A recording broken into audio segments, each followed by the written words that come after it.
अंधार पडल्यावरच मला बोलवतात.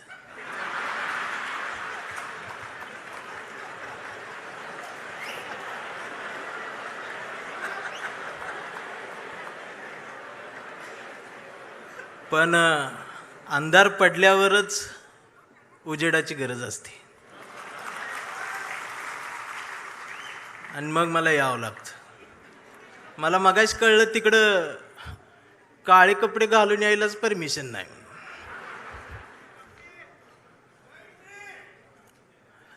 मग मला तर कसं बोलवतील का ते? मी सकाळपासून मला फोन लोक करतात, कुठं आहे म्हटलं शिवसेनेच्या कार्यक्रमात. मला एकाच सुद्धा धाडस झालं नाही कुठल्या शिवसेनेचं.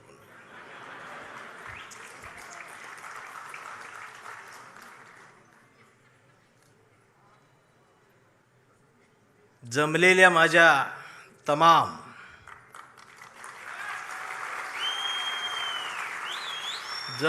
माझ्या तमाम स्वाभिमानी वाघाच्या स्वाभिमानी शिवसैनिकांनो, तुम्हाला मनापासून माझा या सांगली जिल्ह्यातल्या कवठेमंकाळ तालुक्याच्या मातीचा हात जय महाराष्ट्र.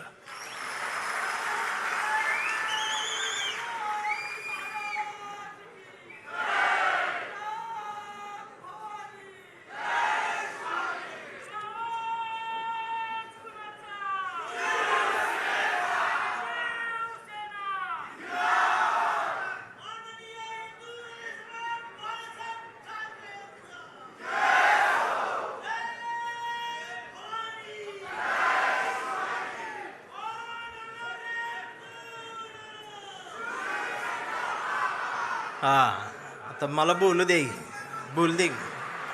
मला बोलू दे. मला टाइम दिलाय, त्यात तुम्हीच घेतल्यावर कसं आहे? हे ह्याच्यामुळेच मी काळा पडले.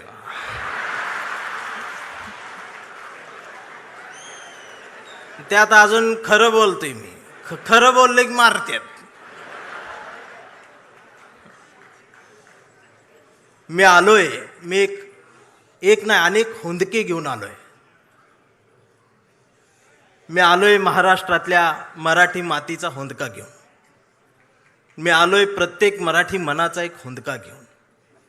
मी धाराशिवच्या मातीचा हंबरडा घेऊन आलोय.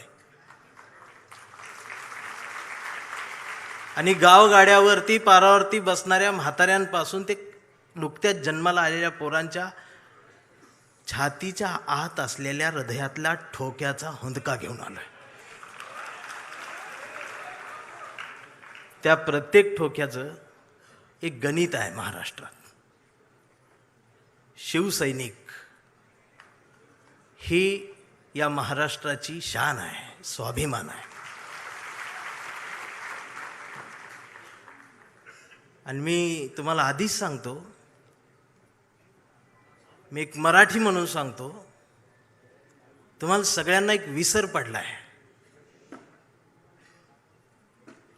शिवसेनेचा जन्म सत्तेसाठी कधीच झाला नव्हता. शिवसेनेचा जन्म इथल्या मराठी माणसाच्या अस्मितेसाठी झाला होता. त्यामुळं कोण गेलं कोण आलं यानं शिवसेना कधी संपली नाही आणि ती कधी संपणारही नाही.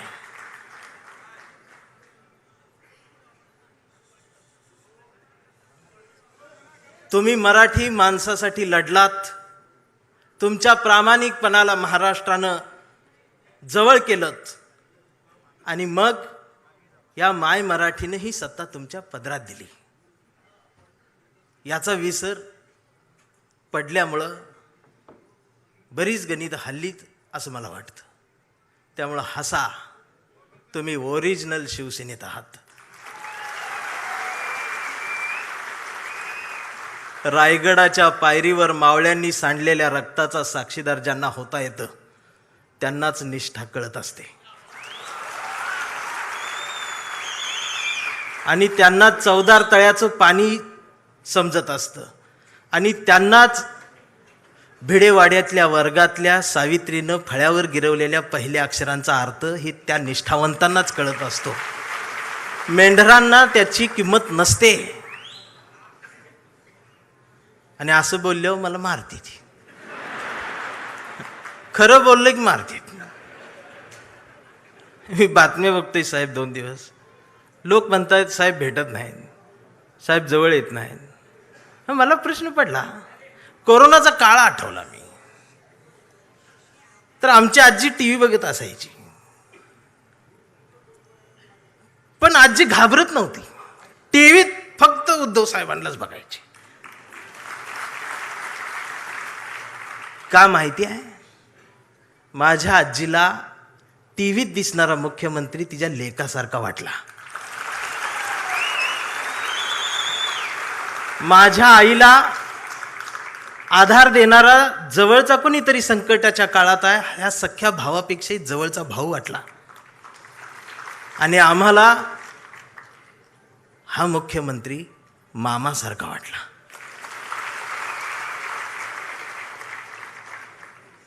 ही न भेटता सुद्धा नाती तयार झाली. आणि तुम्हाला देवेंद्रचं देवा भाऊ होण्यासाठी 1,500 वाटावे लागले.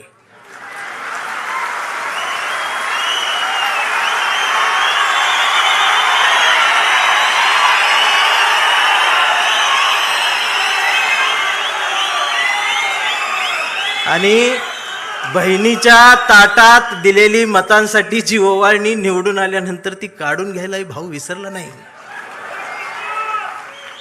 तुम्ही भाऊ झालात असं बोलल्यावर मला मारते. नाही, ही टीका नाही. माझं त्यांच्यावर बी प्रेम आहे, मी सगळ्यांवर प्रेम करतो. मला ते फार आवडतात, पण ती विरोधी पक्षात असल्यावर जास्त आवडतात. विरोधी बाकावर मला त्यांचं जास्त आवडतं, प्रेम आहे त्यांच्यावर.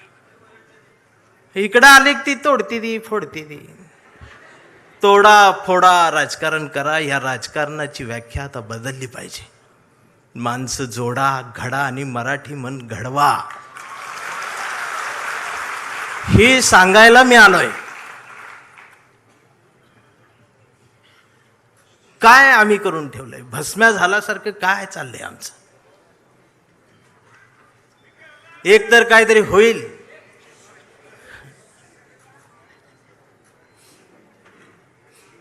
आम्ही 20 मार्काचं नागरिकशास्त्र शिकलेले आहोत. त्यामुळं आम्हाला समजत नाही आमच्यासोबत काय चाललंय. आधी गुवाहाटी, आता जयपूर.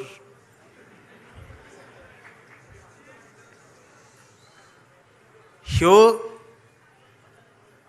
मतदान केलेल्या प्रत्येक मतदाराचा अपमान आहे, लोकशाहीचा अपमान आहे, संविधानाचा अपमान आहे.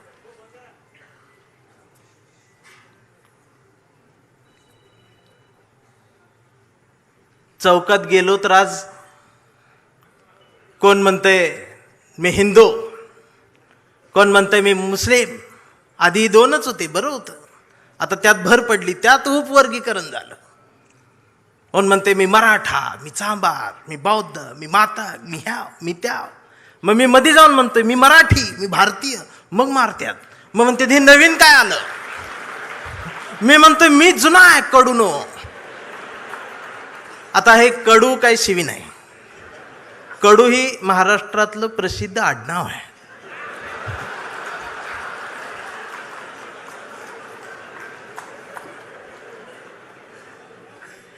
मी भारतीय म्हटल्यावर मारते. हे नवीन काय आलं? मी म्हणतोय मी जुना आहे, तुम्ही नवीन आहे, मग अजून मारते.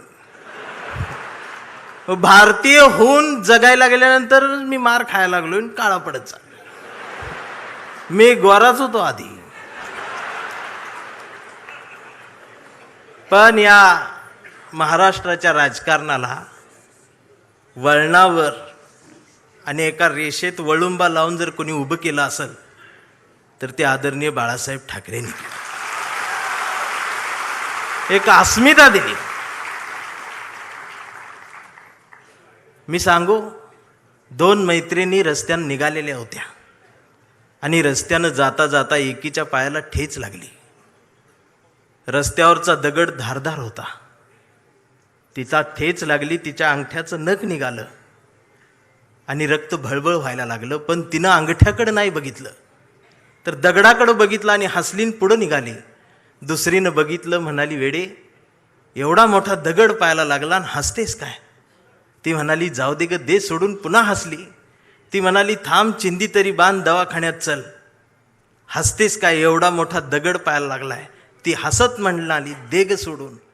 तर ती पुन्हा हसत म्हणाली, अगं एवढा मोठा दगड पायाला लागलाय तरी सोडून दे कसं काय म्हणतेस? तिनं हसत उत्तर दिलं. ती म्हणाली, अगं माहेरच्याच वाटेवरचा दगड होता, त्याचं एवढं वाईट वाटून काय घ्यायचं? म्हणजे माहेरच्या वाटेवरच्या दगडावर प्रेम करणाऱ्या लेकूरवाळ्या माहेरवाशिनी पुरींचा हा महाराष्ट्र झाला, पण सासरवाडीच्या हायवेवर असणाऱ्या खडकावर प्रेम करणारा जावई. महाराष्ट्रात असे जावई दोनच झाले. मला बाळासाहेब का आवडतात खरं सांगू, आमच्या निखिल वागळे साहेबांना त्यांनी शेवटची मुलाखत दिली होती. मी ती अधूनमधून सारखी बघतो.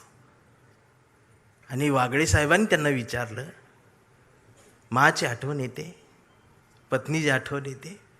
त्यावर बाळासाहेबजी भाऊक होत आहेत. पत्नीला मा म्हणणारा एवढा कणखर माणूस डोळ्यात पाणावतो आणि खिशातला फोटो दाखवतो. हा एक बाळासाहेब.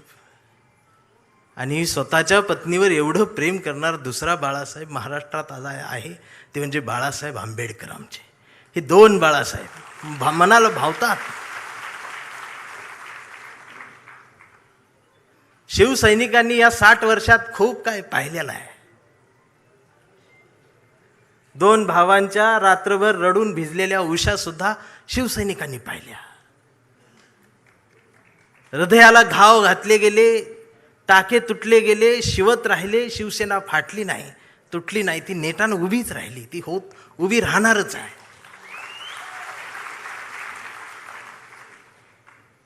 आणि मला माझ्याकडे आज बघितल्यानंतर बरेच मला म्हणतील की आज हा इकडं कसा, हा पुरोगामी चेहरा इकडं कसा? होय, मी आहे पुरोगामी, फुलेशाह आंबेडकरवादी, पण मी कट्टर नाही. माझं प्रतिगाम्यांवरती प्रेम आहे. माझं प्रत्येक माणसावर प्रेम आहे. माझं या देशावर प्रेम आहे, भारतावर प्रेम आहे, माय मराठी मातीवर प्रेम आहे. आणि मला फोन कुणाचा आलता माहीत आहे? संजय राऊत साहेबांचा फोन आलता.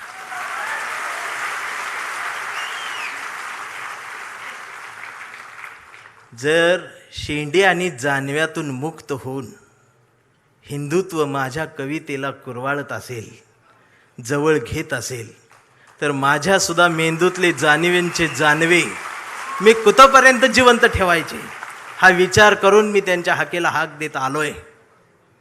काल ते एवढे बिझी होते दिवसभर, तरी सुद्धा मी प्रवासात असताना मला सारखा फोन, कुठवर आलायस? इथवर आलोय, तिथवर आलोय, असं झालं, तसं झालं, सगळे अपडेट चालू आहेत. आणि रात्री मला भेटली त्या हॉटेलवर. भेटले तर ती वेटर लोक त्या काम करतात, ती कोकणातली मराठी सगळी पोरं. राऊत साहेबांनी एकाला बोलवलं, अरे कसा आहेस? आईची तब्येत बरी आहे का? ती पोरगं डोळ्यात पाणावलं. एवढ्या ह्याच्यात सुद्धा साहेबांच्या लक्षात आहे. ते होय म्हटलं, निघून गेलं. साहेब निघाले. माझ्यासोबत आमचे राजेंद्र कांबळे भाऊ माझ्यासोबत आले. ते माझ्या बाजूला थांबले. मी राऊत साहेबांकडे असं एकटक बघतच राहिलो. आणि हे आमच्या भाऊला म्हटलं, कसलं हत्यार आहे रे म्हटली.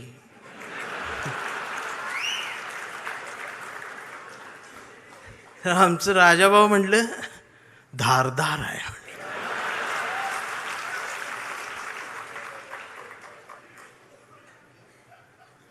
वैचारिक शहाणपणाचा विसर आणि घसरण महाराष्ट्राला झाली, ती पुन्हा भरून काढली पाहिजे. प्रबोधनकार ठाकरेंचा वारसा असणारा हा महाराष्ट्र आहे.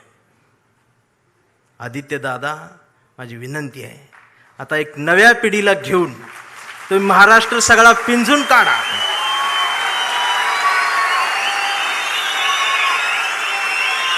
मुंबईत काय आहे काय नाही मला माहित नाही, पण मी महाराष्ट्र सगळा एसटीन फिरतोय. एसटीच्या खिडकीतून मी महाराष्ट्र बघतोय. गावगाड्यावरती प्रबोधनकार ठाकरेंनी, बाळासाहेब ठाकरेंनी जे पेरलेलं आहे ते उगवलेलं आहे.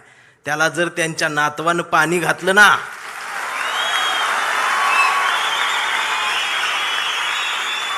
तर एक नवा महाराष्ट्र उभा राहील आणि कुणाच धाडस होणार नाही असं हलायचं. म्हणून आम्ही प्रेम करणारी माणसं आहोत. हा आवाज कायम असाच राहू द्या. महाराष्ट्राला याची गरज आहे.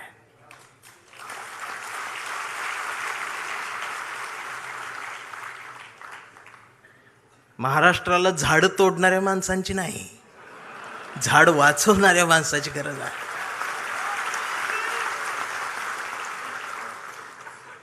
काय तोडलं पाहिजे? भविष्य दाखवण्यासाठी पुढं आलेला हात तोडला पाहिजे. भविष्य बघण्यासाठी उघडलेला डोळा फोडला पाहिजे.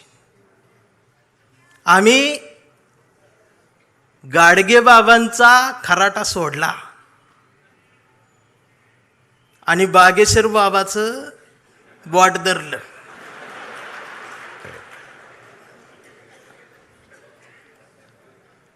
मग बागेश्वर बाबाचं बॉट धरलं की खरात बोट तोडतो.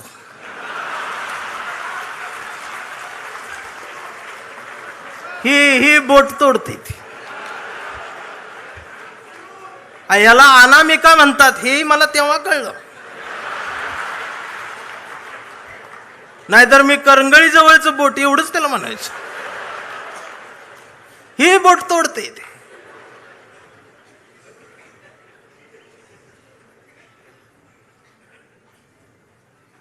ओशनो जल पिले बस.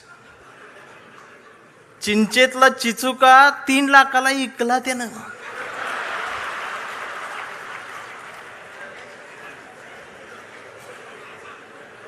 म्हणून म्हटलं लई चांगलं झालं, गेली ती लई बरं झालं, ही तर नाही ती. आणि प्रबोधनकार ठाकरेंच्या वारशाजवळ ही असली नकोच, ती लांब असल्यालाच बरं. मी काल लातूरवरनं यायला लागलोय. मी धाराशिवच्या मातीला स्पर्श करून आलोय. ओम दादा, मी त्यांच्या नावातलं जी राजे आहे ना ती काढून टाका तुम्ही. आता ते राजे निंबाळकरांच्या ओमच्या पुढं हा राजे शब्द शोभून दिसत नाही. हा राजेचा शब्द आमच्या वाजेंच्या राजाभाऊंला शोभून दिसत असतो. इतरांना त्याचा अंदाज येत नाही. राजाभाऊंच्या मला बोलू दे की नंतर अजून वाघाची डरकाळी बाकी आहे.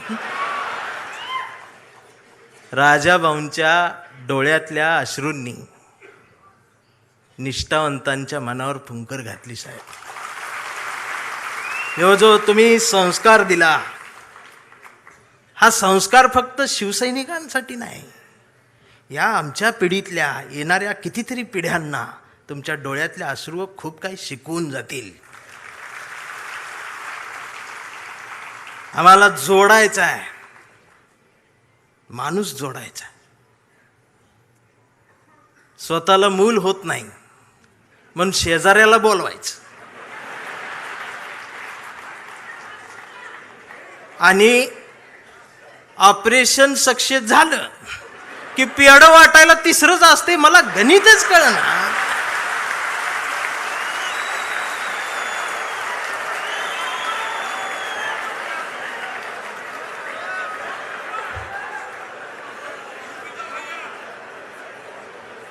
आमच्या अंबादास दानवे साहेब आहेत. माणसं जोडा. शिवसैनिक, भीम सैनिक, मान सैनिक, मराठी सैनिक, हिंदी सैनिक, ही सगळी एकत्रित या मातीला गरज आहे स्वाभिमानाची. मी आता पण इथं मिळालो नसतो, मला तिकडं बोलवलं होतं इंग्लंडला. मी जाणार होतो रावसाहेब, पण ते आनंदात होतो. मला आणि बायकोला दोघांना बोलवलं होतं. लय आनंदात होतो. बायकोन 2 ड्रेस मला शिवलं होतं. आणि ते काय केम्ब्रिजला बोलवलं होतं. ती बायको आमची यूट्यूबला रोज केम्ब्रिज टाकून बघायची. ती मला दाखवायची, इथं चहा घेऊ, इथं कॉफी. म्हटलं तू लिहून ठेव, गेल्यावर करू. मी इतका आनंदात होतो, त्या कडूनची भांडणं लागली. कोणाची? अमेरिका, इस्रायल आणि ती इराण. आणि माझा दौरा रद्द. इमानच उडत नाही म्हण. मी अजून काळा पडलो. बर, भांडणं त्यांची आणि दंगा इथं. या सोशल मीडिया बघते, बघ आता अमेरिका असं करणार, इराण असं करणार, आता ट्रम्प काय ग बसतोय का, आमचं बी गेलंय, हे आलंय, ते आलंय. 15 दिवस यांनी दंगा केला. आणि जेव्हा यांच्या घरातला गॅस संपला,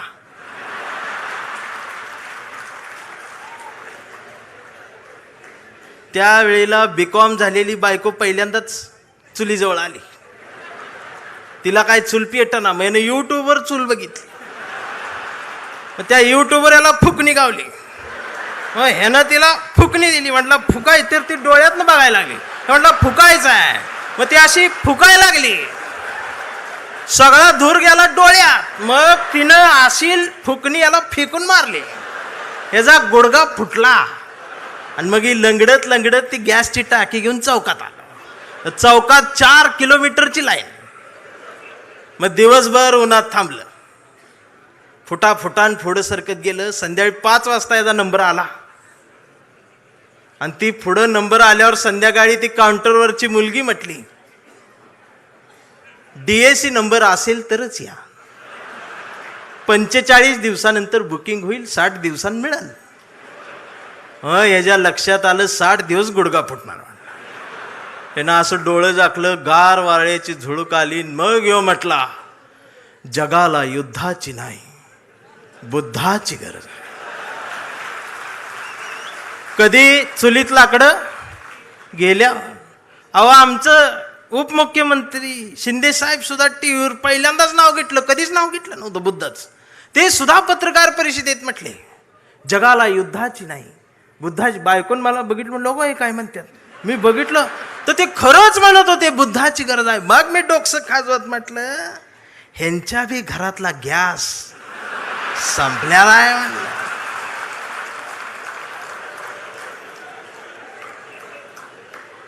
साधना आहे.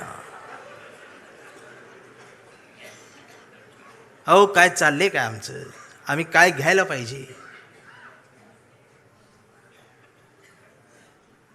आम्हाला चांगल्याच्या मागे जाता येत नाही. राऊत साहेबांचं काल शब्द इकडे तिकडे झालं, लगेच अश्लील बोलले, हे म्हणले, ते हे फेक अकाउंट काढून ठेवलेत तुम्ही. ती अकाउंट देशपांडे नावानं आणि शिवाय आई बहिणीवर ना. हे देशपांड्यांचा अपमान नाही का महाराष्ट्रात?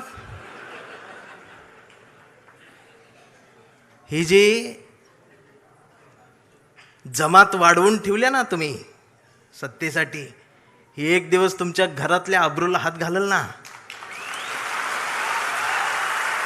त्यावेळेला तुम्हाला आमच्या आठवणी येतील.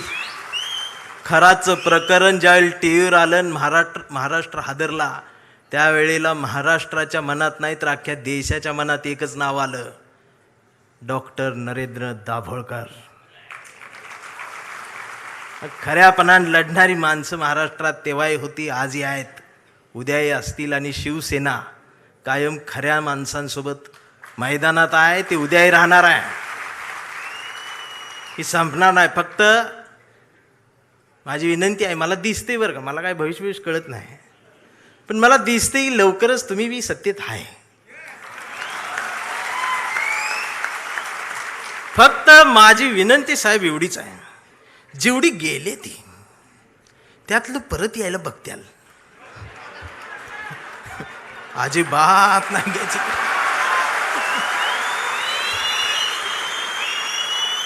पाया पडतेली येऊन त्यांचं दुःख आहे हो, त्यांना तुम्ही शिव्या देऊ नका, मला माहित आहे.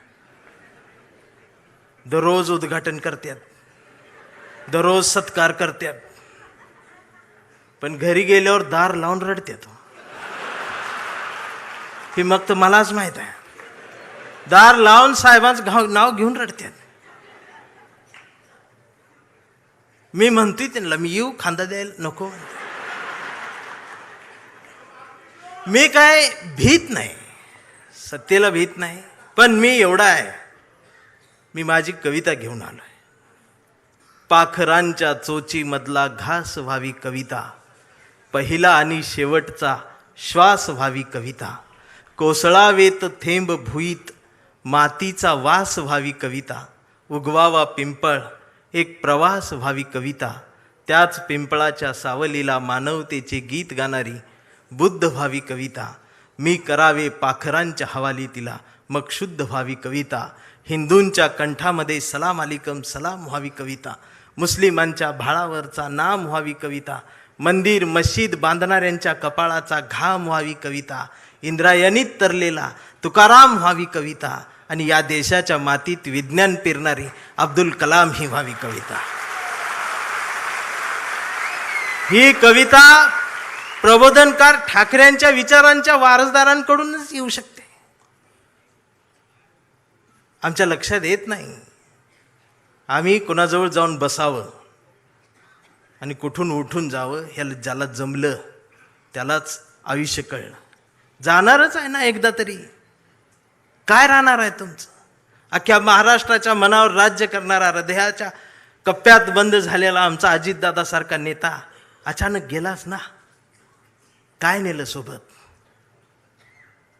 आणि दादा गेल्या दिवशी दुसऱ्या दिवशी कुटुंब शपथा घेत होतं पण मंत्रिपदाच्या. हा विनोद नाही, हा विनोद नाही, ही वेदना आहे, पर्याय नाही. काय राहते आमचं? आज कितीतरी अधिकारी भ्रष्टाचारात हे आहेत ते आहेत.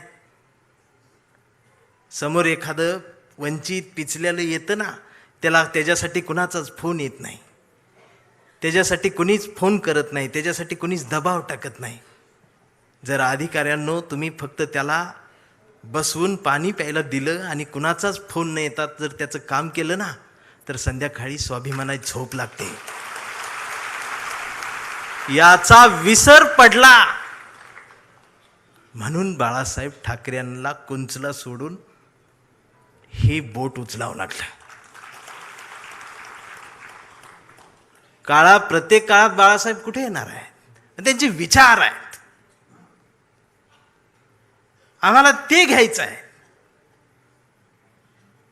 40-50 वर्षापूर्वीचा जो शिवसैनिकाचा दरारा होता ना, तो दरारा पाहिजे मला परत मुंबईत आल्यावर.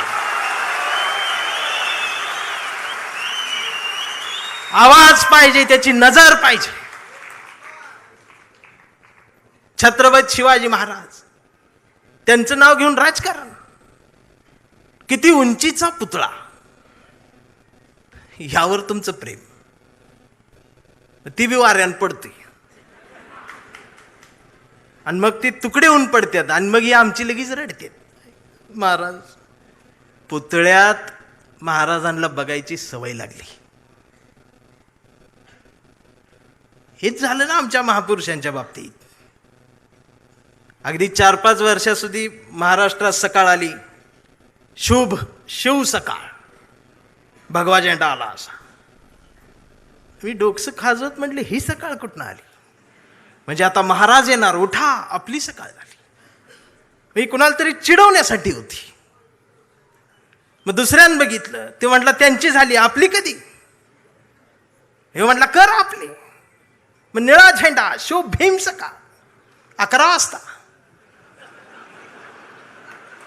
शिव सकाळ, भीम सकाळ, शिव सकाळ, भीम सकाळ. मग तिसरा एक जागा झाला, म्हटलं आमची घ्या, पिवळा झेंडा, शुभ लहू सकाळ. या सकाळ आल्या कारण महापुरुषांच्या पुतळ्याजवळ मेंढरांची गर्दी वाढली. ही पुतळ्याजवळ वाढलेली मेंढरांची गर्दी जोपर्यंत पुस्तकांजवळ, विचारांजवळ येणार नाही, तोपर्यंत ह्यांना काय कळणार आहे? रात्रीचे 1:30 वाजता आमदार शिव्या देते फोन करून त्या प्रकाशकाला. मी ऐकली, ती ऐकली. 8 मिनिटात 36 शिव्या आहेत. स्ट्राईक रेट काढला तर 400चा आहे तो.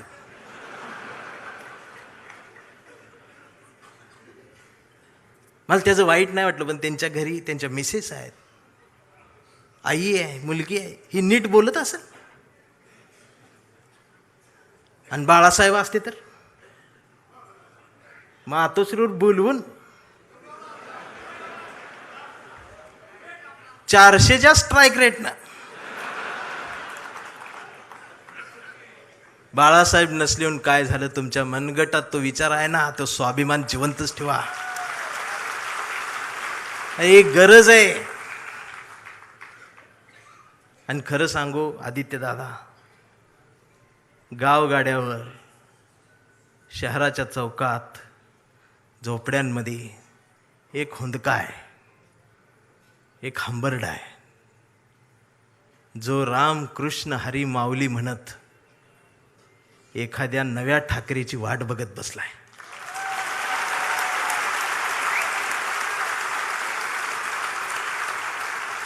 आणि ती पोकळी भरून काढण्याचं काम, भरीव काम आता तुम्ही करायला सुरुवात करावी. हा शिवसैनिकासोबत माझ्यातला भीमसैनिक सुद्धा तुमच्यासाठी मैदानात उतरणार. कुठंपर्यंत आम्ही एकमेकांशी भांडत बसायचं? जर शिवाजीनगरमधून समतेचा आणि मैत्रीचा हात, जर माझ्यासाठी दोस्तीचा हात येत असेल, तर आंबेडकर नगरमधून माझा सुद्धा हात मैत्रीचा तुमच्यासाठी पुढे यायला पाहिजे. आणि हा देश संविधानाचा आहे ना, मी हिरव्यांचा आहे, निळ्याचा आहे, ना मी भगव्याचा आहे. मी भगव्याचा आहे. कुठल्या भगव्याचा? मी वारकऱ्यांच्या भगव्याचा आहे. मी बाळासाहेबांनी शिवसैनिकांच्या हातात जो भगवा दिलाय, मी त्या भगव्याचा आहे. मी तो भगवा घेऊन आलोय, पण त्याच्या सोबत मी या देशाचा तिरंगा सुद्धा आज घेऊन आलोय. आणि मला काय करायचं ती करा. या देशाच्या संविधानाला तिरंग्याला जरी साधं नख लागायचा प्रयत्न जर कोणी केला, तर माझा ह्यो काळा रंग तुमच्यात मिसळून जाईल. आता ही भाषाच कळत नाही यांना, वैचारिकपणच राहिलं नाही. राऊत साहेब लगेच मारतेत, अंगावरच येते, शाईच टाकायला येते शाई. परवा एका कार्यक्रम सुरू करायच्या आधी ती DYSP माझ्याकडे आली, म्हटले भाषण करू नका. म्हटलं काय झालं? काही संघटना तुमच्यावर शाई टाकायला. मी म्हटलं मी लय लांबनं आलोय, करू देते. बाजूला ते कॉन्स्टेबल बघत होत माझ्यावर, ते हसायला लागलं मला बघून. म्हटलं काय झालं, का हसताय? तर म्हटले तुमचं तोंड काळं करणार आहे. मी म्हटलं साहेब बोलू दे 2 मिनिटं. तर ते म्हटले तुमच्या रिस्कवर बोलणार का? मी म्हटलं अहो आम्ही जन्माला येतानाच आमच्या रिस्कवर आलोय.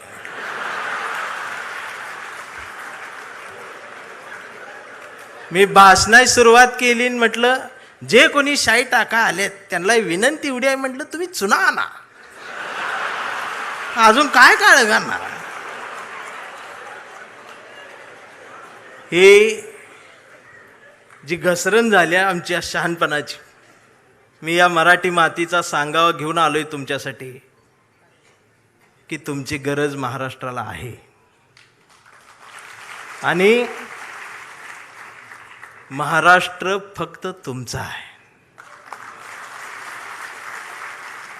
मी आता जास्त वेळ घेणार नाही, कारण आता डरकाळ्या ऐकायच्या आहेत. मी एक कविता घेऊन थांबणार आहे, ज्या कवितेसाठी मला साहेबांनी बोलवले. त्या कवितेत तुडवा ऑपरेशन आहे. कविता आहे कांबळे. आता हा कांबळे कुठल्या एका जातीचा नाही, हा कांबळे भारतीय आहे, हा कांबळे मराठी आहे, हा कांबळे अस्मिता आहे, हा कांबळे स्वाभिमान आहे, हा कांबळे काय काय त्रास होत जातो त्याची कविता आहे. हा कांबळे शेंडीतून जानव्यातून मुक्त येऊन प्रबोधनकारांच्या जवळ आलेला आहे, फुलेशाह आंबेडकरांच्या जवळ आला, असा हा स्वाभिमानी आहे की आमचा कांबळे लय हुशार. हे कधीच नाही रडला, नुसताच कांडला करून. कांबळे शाळेत गेला, मास्तरनं फळ्यावर सरस्वती काढली. कांबळे शाळेत गेला, मास्तरनं फळ्यावर सरस्वती काढली, पण कांबळेनं पाटीवर सावित्री काढली. मग मास्तरनं चिडून कांबळेला असा तुडवला, असा तुडवला, असा तुडवला, पण कांबळे नाही रडला, नुसताच कणला करो. कांबळे वयात आला, विशीत आला, मिशीत आला, कांबळे गुलाबी झाला आणि तिच्या प्रेमात पडला. मग तिनं विचारली त्याची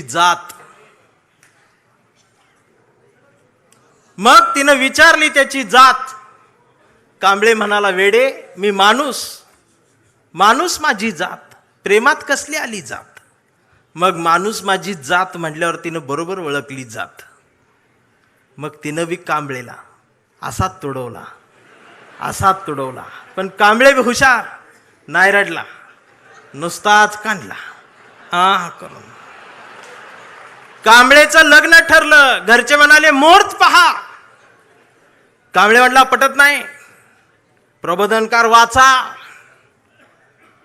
नातेवाईक म्हणले सत्यनारायण. कांबळे म्हटला जमत नाही, फुले वाचा. भावकी म्हटली जागरण गोंधळ बोकाट तरी कापा. कांबळे म्हटला पटतच नाही, गाडगे बाबा वाचा. मग घरच्यांनीच दार लावून कांबळेला असा तुडवला, असा तुडवला, पण कांबळे बी हुशार, नाही रडला, नुसताच काढला. इथं कोण शाई वगैरे लावा आले का? चुना ना. मग कांबळे अशा चळवळीत आला. सगळ्या चळवळी अशा गट तट फुटून बिटून गेलेले. कांबळेला वाईट वाटलं. कांबळे सगळ्यांना वाटला, सगळ्यांनी एकत्रित या, देश समजून घ्या, महाराष्ट्र समजून घ्या. दिवसभर बोंबलत राहिला. मग संध्याकाळी सगळे एकत्रित आले आणि एकत्रित येऊन आपल्याच कांबळेला, आपल्याच लोकांनी असा तुडवला, असा तुडवला, पण कांबळे बी हुशार, नाही रडला, नुसताच काढला. आणि आता कांबळे शिवसैनिक झाला.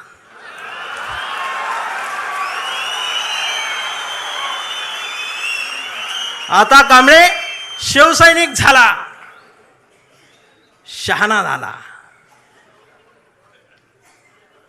आमदार झाला, खासदार झाला, मंत्री झाला. मग त्याला फोडायसाठी सापळा रचला. त्याला बोलवून बोलवून घेतलं, कांबळे नाही गेला. तो ऐकत नाही म्हणून त्याला मग जेलमध्ये टाकला. तिथं सुद्धा ईडीनं त्याला असा तुडवला, पण कांबळे तिथं बी नाही रडला, नुसताच काढला आणि असा भगवा फडकवत जेलमधनं बाहेर आला. अरे महाराष्ट्राच्या इतिहासातला सुवर्ण अक्षरांनी, सोनेरी अक्षरांनी लिहिणारा जाणार तो इतिहास आहे.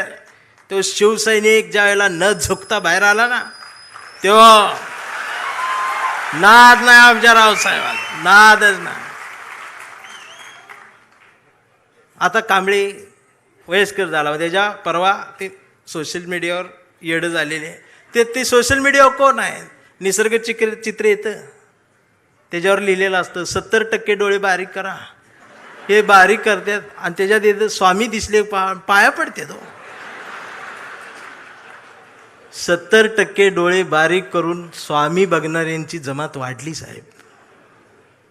अजून 30% डोळे उघडे आहेत ना, ती सुद्धा पूर्ण बंद व्हायच्या आधी उघडा, नाहीतर खरात घरात घुसल. आणि असं बोलल्यावर मला मारते. परवा कांबळेच्या मुलानं मोबाईल बघत अर्धा डोळा बारीक करत कांबळेला विचारलं, डॅडा महाराष्ट्र म्हणजे काय डॅडा? स्वाभिमान म्हणजे काय डॅडा? प्रबोधनकार ठाकरे कोण होते डॅडा? फुले शाहू आंबेडकर कोण डॅडा? आणि शिवाजी महाराज खरंच जन्माला आले होते डॅडा. आता मात्र कांबळे पेटला. अरार म्हटला, गावभर पेरलं आणि घरातच नाही उगवलं. म्हणून त्यानं दार लावून पोरालाच असा तुडवला. पण चिरंजीव कांबळे हुशार, तो पण नाही रडला. तो दोनदा काढला करून. मग याच्या लक्षात आलं डीएनए मधनं ही डबल जात. विचार ही स्वाभिमानातनच द्यायला लागत असतात. आणि आता कांबळे वेडा झालाय.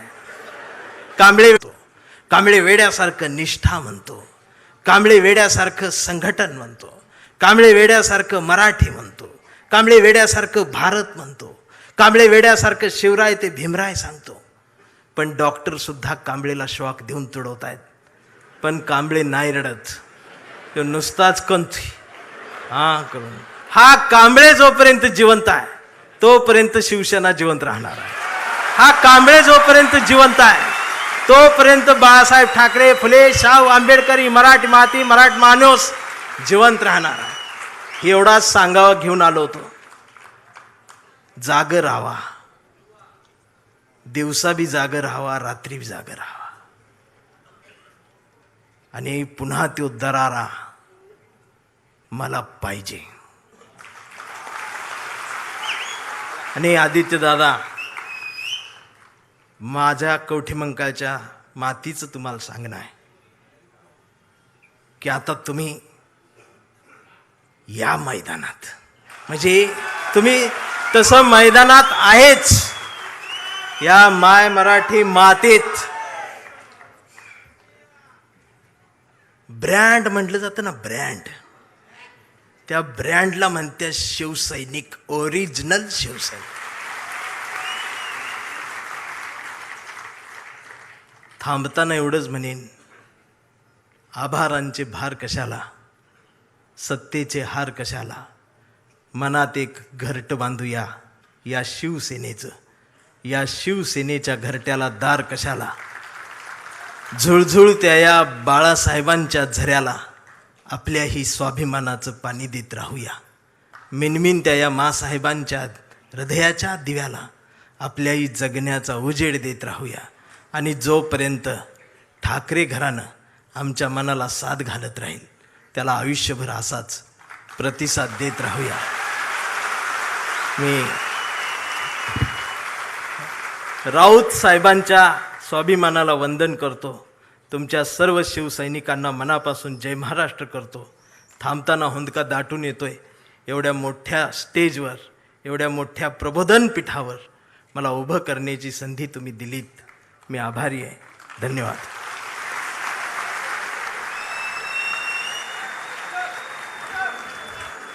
धन्यवाद चंदन शिवेजी. आता काही वेळात आपण